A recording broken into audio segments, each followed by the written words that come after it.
तो दोस्तों मैंने आपको एक जरूरी बात करनी थी आप लोगों से। আই অ্যাম শিওর সোশ্যাল মিডিয়াতে কখনো না কখনো আপনারা এই বাচ্চা ছেলে এবং এই বাচ্চা মেয়েকে অবশ্যই দেখেছেন, যার নাম মোহাম্মদ সিরাজ।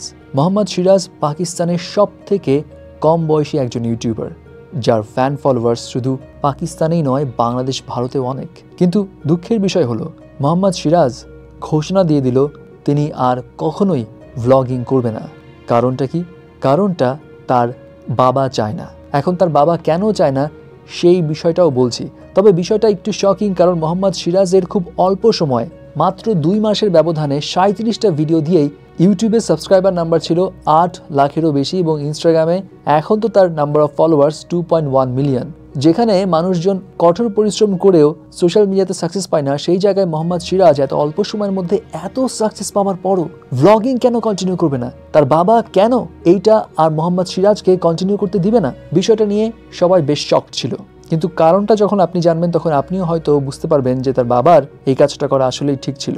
এখন অনেকে একটা প্রশ্ন করছে, তার বাবা তো কম খাটেনি ছেলের এই ভ্লগিং এর পিছনে, কারণ পাকিস্তানের যেই দুর্গম এলাকায় মোহাম্মদ সিরাজ এবং তার পরিবার থাকতো, সেই জায়গাতে ইন্টারনেট থাকতো না। পাহাড় পেরিয়ে অনেক উঁচুতে উঠে নেট কানেকশন ম্যানেজ করে তারপর ভিডিওসগুলো আপলোড করতে হতো। ইলেকট্রিসিটিও সেখানে ঠিকঠাক মতো থাকতো না এবং এই সমস্ত কাজগুলো করতেন কিন্তু মোহাম্মদ সিরাজের বাবা।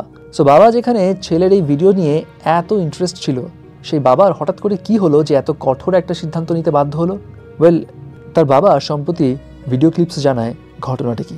ঘটনা এখানে দুটো। প্রথমত, তিনি চান মোহাম্মদ সিরাজ অর্থাৎ তার ছেলে যাতে পড়াশোনায় আরও মনোযোগী হয়ে ওঠে। এই ভ্লগিংয়ের কারণে মোহাম্মদ সিরাজ 6 বছর বয়সী এই ছেলের পড়াশোনায় অনেক ব্যাঘাত ঘটছে, যেইটা তার বাবা এখন চাচ্ছেন না। অ্যান্ড নাম্বার 2, যে রিজনটা সবচাইতে বেশি ক্রুশিয়াল, এখন মোহাম্মদ সিরাজের ভ্লগস এত পপুলার কেন? মানুষ কেন এত পছন্দ করে? কারণ 6 বছর বয়সী মোহাম্মদ সিরাজ এবং তার ছোট বোন 4 বছর বয়সী মুস্কান, তাদের দুজনের সরলতা। মোহাম্মদ সিরাজের ভ্লগস থাকতো খুব সহজ সরল, খুব ইনোসেন্সে ভরা, যার কারণে মোহাম্মদ সিরাজ সবার কাছ থেকে এত ভালোবাসা পেত। কিন্তু এখানে তার বাবা জানায় যে মোহাম্মদ সিরাজ অল্প বয়সে এই যে পপুলারিটি পাওয়া শুরু করলো, জায়গায় জায়গায় মানুষজন লাইন ধরে থাকতো সেলফি তোলার জন্য, মানুষজন তাকে সুন্দর সুন্দর প্রশংসা করতো।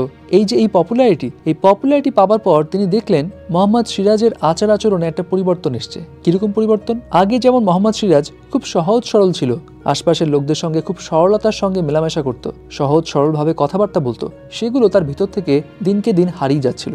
আগের মোহাম্মদ সিরাজের বৈশিষ্ট্যগুলো কেমন জানি ফিকে হয়ে যাচ্ছিল এবং এই বিষয়গুলো পরিলক্ষিত হবার পর তার বাবা ডিসিশন নেয় মোহাম্মদ সিরাজের এখন আসলেই এই ভ্লগিংটা অফ করে দেওয়া উচিত। এবং অনেকেই তার বাবার এই ডিসিশনকে কষ্ট হলেও সাধুবাদ জানাচ্ছে, কারণ খুব স্বাভাবিক, এত ছোট বয়সে যখন পপুলারিটি কেউ পেয়ে যায় তখন মনের অজান্তেই তার ভিতরে অনেক রকম চেঞ্জেস চলে আসে, যেগুলো হয়তো তার শৈশবকালকে অনেক ক্ষতিগ্রস্ত করে দিতে পারে।